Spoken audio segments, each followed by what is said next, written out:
This is Andi Purewal for Boxing Social in association with Betfred, and I'm joined by promoter Eddie Hearn here in London. Eddie, what have you been up to in the past few days since I last saw you in Wales? Well, just trying out contingency plans, announcements, press conferences, reading the madness of the world and unfortunate situations, and just cracking on really, mate. What else can you do? Stay positive, keep cracking on, and obviously here today for the Usyk-Chisora press conference. Let's go on to that. Obviously, Usyk-Chisora press conference, the reason we're all here today. Everybody knows it's been set for a while, but an official announcement has only come in the past couple of days. Why is it that it kind of took that bit longer to announce it? Usyk was getting some work on his elbow before he went into camp, so physiotherapy, nothing major, no surgery. And originally this fight was supposed to take place in February, but then March the 7th, and then definitely on March 28th. So it's been hard work for Chisora because David Haye's done a great job to keep him reined in, reined back, and ready to go because he's been training since the David Price fight. So he's ready for this fight. He's already in great shape going into camp. We've got just under 11 weeks or just over 10 weeks till the fight. So still a long time to go till this fight. Both guys about to start camp. Chisora's been in camp, but Usyk about to start full camp. Looks great. Just saw him with one of those masks on when I come out of the toilet. I was petrified. It's a massive fight, and an intriguing one as well. Everybody knows about Derek's style. He'll come forwards, he'll be relentless, he'll just look to throw and just land. He's by his own admission, he isn't the best of boxers technically, but everybody knows what he'll bring. Usyk, a phenomenal boxer and technician around the ring. Is there anything different we should expect from either of them come fight night? No, I think this is a fight where it's pretty straightforward, really. We know one guy is probably got the best feet in boxing, especially as a big man. Technically one of the best in the game, maybe ever. Who knows where it'll end up.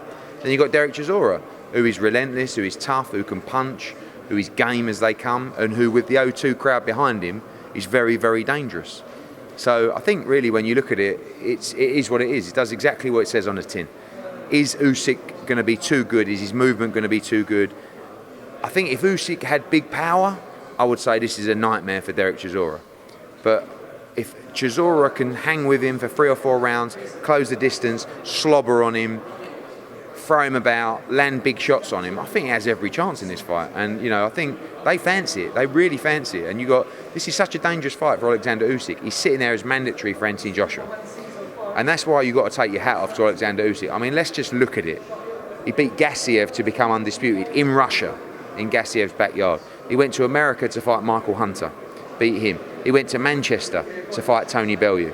Now he's coming to London to fight Derek Chisora. He went to Latvia to fight Bradis. He went to Germany to fight Marco Huck. It's an unbelievable resume. And he don't give a fuck, mate. He says, yeah, I'll beat Derek Chisora, let's go. London, O2. He was disappointed when we boxed in Manchester last time that he didn't get a chance to experience the O2, because for these international fighters, the O2 has that reputation, so he's buzzing. And Chisora's got to go in there like a wrecking ball and cause the upset. You mentioned in our interview earlier this week in Wales about Usyk still having some question marks over him, how he'll fare at heavyweight. If he was to come past Chisora, will he answer all of those questions? 100%. This is the perfect test. I don't think Chisora looks at it like a test for Usyk, but it is, because if you come through Chisora, especially if you were to stop Chisora or beat him convincingly, you're 1,000,000% ready. And that's one of the problems with the last fight against Chaz Witherspoon. Now, he was supposed to fight Tyrone Spong, who failed a drugs test, but Witherspoon probably didn't give him that test where you could genuinely turn around and say, he is ready to fight for the world heavyweight title. You can give him that because of his resume anyway, but at that division, this is the fight that's going to tell us everything we need to know about Alexander Usyk. Obviously, you mentioned Usyk's for WBO mandatory. Whoever is successful on May 23rd, will they be looking to go straight in with Anthony Joshua after the Pulev fight? Listen, firstly, we'd like to make the Fury fight if Joshua beats Pulev. But in terms of this, we've written to the WBO to say, do you confirm that if Chisora wins, does he become mandatory? We'd be happy with that. And I think whatever happens, he'll become WBO number 1. It's just whether they give him the mandatory spot. And that's the big risk for Alexander Usyk. He's sitting there with the keys, to the biggest fight in the division, or one of the biggest fights in the division, but he wants to risk it all against Derek Chisora at the O2 in London on May 23rd. So, fascinating times, and I believe the winner of this fight is going to go on and challenge for a world title. Obviously, we've spoken briefly and previously about your past negotiations to try and make the Fury-Joshua fight on the back of Purewal too. They announced a third fight, and obviously you had to announce a Joshua Pula fight. Have you had any other discussions about where the land lies with a Fury-Joshua fight after they've both got through the next bouts? No, I've had this week a few conversations with MTK Global, Fury's management company, and we all know we want to try and make that fight. Obviously, with this fight to deal with in terms of the Pulev fight for them, I mean, we know our fight's June 20th at Tottenham Hotspur. They don't know a date, venue, anything yet, so they've got to deal with that first. We all want to try and make the winner against the winner for the undisputed. Spoke to Bob Arum yesterday, not about Fury against Joshua, but just about his shows coming up and a little bit about the Pulev fight and some TV situations. So, yeah, I think we're ready to discuss that fight. There's a lot of madness going on over the next couple of weeks with everything in the landscape and the coronavirus, and everyone's sort of just getting their head down and dealing with issues in front of them. But that is a top priority for us to do. Just away from this card, just get your thoughts on a couple of others. I spoke briefly about Whyte Povetkin the other day when it was announced. Just talk to me about that fight, Eddie, and why you decided to make that one for Dillian on the back of knowing that he's also in the position to fight AJ. Fight Fury. Whyte is in a very similar situation to Usyk in that he's already mandatory, but he's prepared to go on and entertain the fans. That's what I saw when I was in the toilet and I turned around straight in my face. And he's in a situation where he's already mandatory, but he's prepared to risk it for the fans. Povetkin fight, like the Chisora fight, so risky for these guys. We've done over 10,000 tickets already for that show. Got Taylor Serrano on a card, made a second. It's a big fight for Dillian, and a high risk fight because he is the slight favourite in that fight. But Povetkin is super live. There are some question marks over how much Alexander has got left. Obviously, he's coming towards the end of his career now. What do you anticipate he will be able to bring to Dillian? What should Dillian expect on the night? Listen, I think that he's still fresh. We know that he's coming to the backstage of his career. Technically, Alexander Povetkin, at the stage in this fight, may be the most technically best fighter that Dillian has faced at the time of the fight. Because when Anthony Joshua boxed him, technically, he weren't at the races that night. Povetkin is a former gold medalist himself, great amateur, good pedigree. He can punch. He's got a beautiful left hook, as is Dillian Whyte. And it's just a thrilling fight because they're both going to go in, they're both going to let bombs go. And someone could turn out someone's lights at any moment in any round of that fight. Just a couple more quick fights, Ed. Billy Joe Saunders and Canelo, by all accounts, that one's pretty much done now.